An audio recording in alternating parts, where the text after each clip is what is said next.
Hello everyone. In this session I am going to discuss about refraction of light at spherical surface. In the previous classes we studied about reflection of light through spherical mirror. So that is a spherical mirror which is suitable for reflection of light. Now this is a spherical surface which is suitable for refraction of light. Don't get confused with reflection and refraction as well as spherical mirror and spherical surface. Remember, in a spherical mirror, one surface is completely covered with silver color, so it is acting as opaque medium. Only one surface is optical. But in a spherical surface, the complete surface or both the surfaces are optical. Optical means which allows the ray of light. But in mirror what happens, only one surface is optical but the back surface is opaque. That's why a reflection of light takes place through spherical mirror, but because of this optical medium, so through this spherical surface refraction of light phenomenon takes place. So now we can discuss refraction of light at spherical surface. Spherical, it is a part of sphere, right? So spherical surface is divided into two types, that is convex surface and concave surface. So that you already studied in spherical mirror. Again spherical mirror is divided into concave mirror and convex mirror. Likewise, instead of mirror we considered surface. So what are the two types of spherical surface? Convex surface and concave surface. First, you should understand the general meaning of concave and convex. So, convex means outward, concave means inward. The curved surface, if it is outward, that is convex. If that curved surface is inward, then we can call it as concave. This is not a mirror. Remember, this is a surface. So, the two types of spherical surface are convex surface and concave surface. You can observe this ray diagram. This is a part of sphere. This is a curved surface, right? So this outward curved surface is towards rarer medium. Here we considered rarer medium and this is a denser medium. Rarer medium is having refractive index N1. Denser medium is having refractive index N2.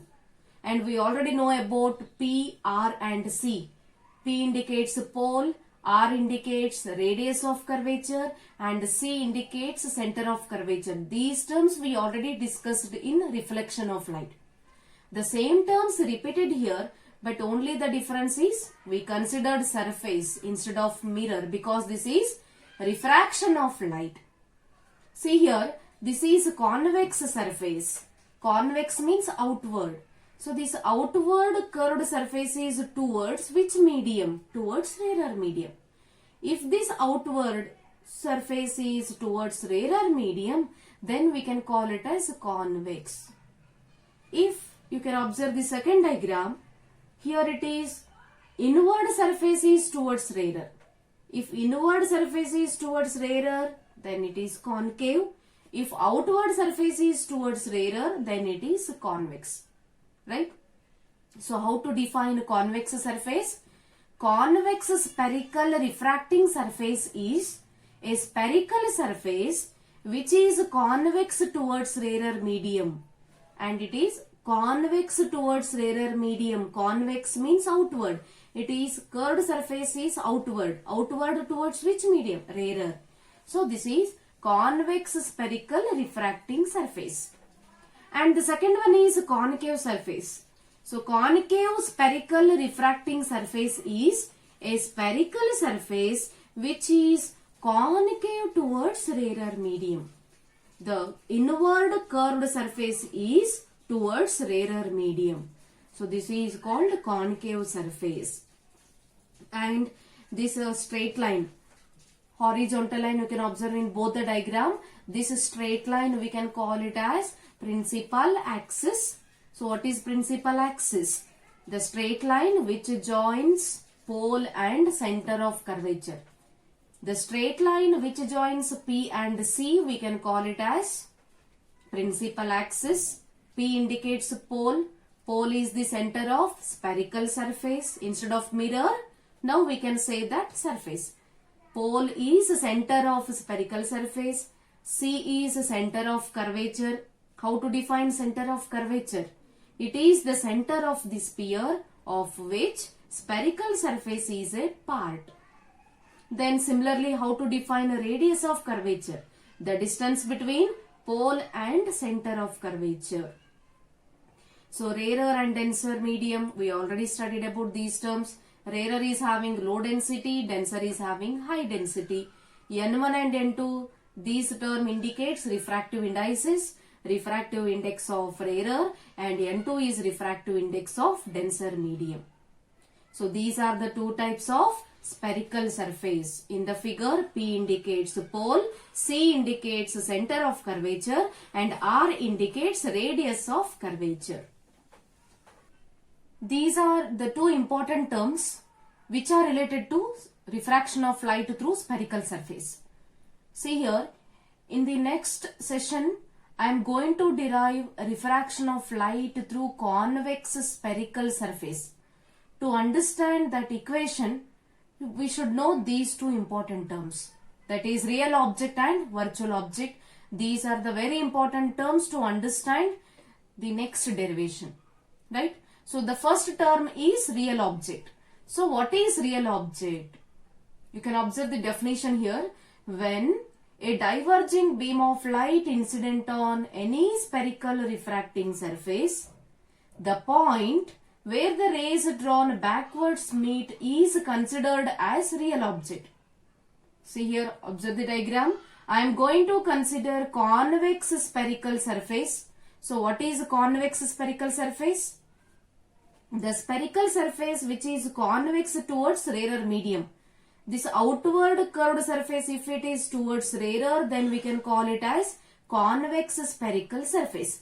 According to this definition, we have to consider diverging beam of light. So you can observe these two incident rays.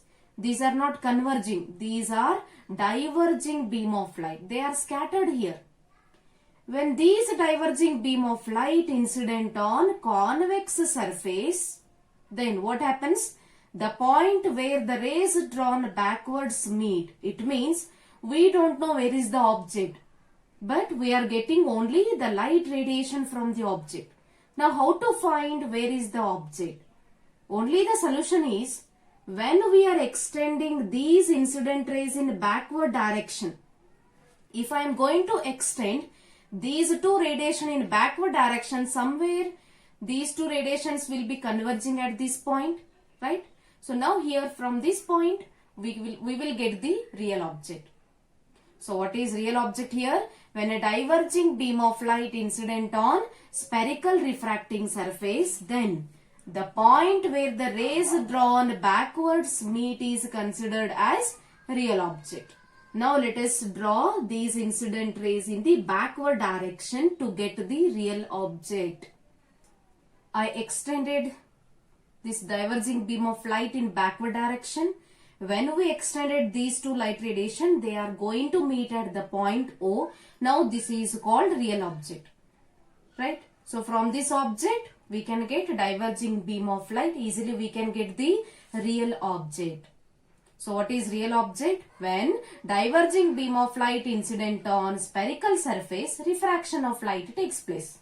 Now how to find real object? This is the point where the rays drawn backward meet. When we extended these rays in the backward direction, they are going to meet at the point O. Now this is called real object. Is it clear? Now the second important term is virtual object. It is exactly opposite to real object. In a real object we consider diverging beam of light, but in virtual object we have to consider converging beam of light. Here we extended light radiation in backward direction, but here we have to extend light radiation in forward direction.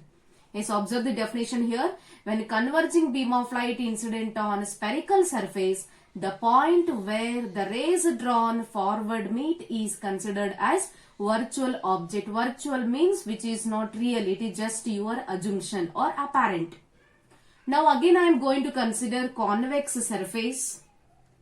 Here I am going to consider converging beam of light. Observe here, this is diverging, but here it is converging beam of light. When it falls on a convex surface, refraction of light takes place, means bending of light takes place. They are converging here. This is image.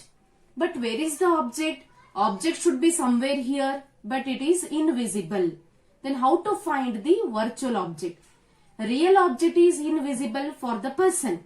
Now I am going to consider virtual object. How to find virtual object here? The point where the rays drawn forwards meet.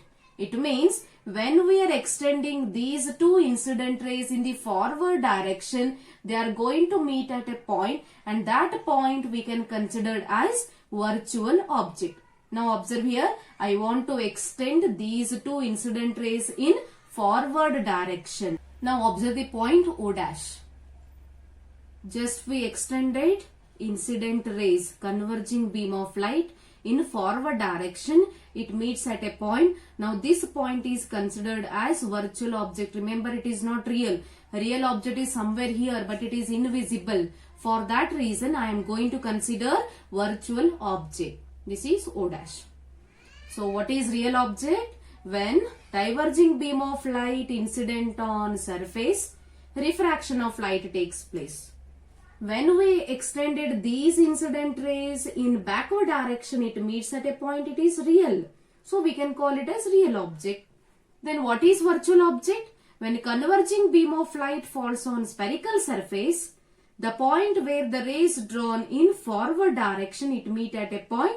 Now this point is not real, it is just your assumption. So O dash is called as virtual object. Remember, these two are the very important terms to derive the next equation, that is refraction of light through convex spherical surface.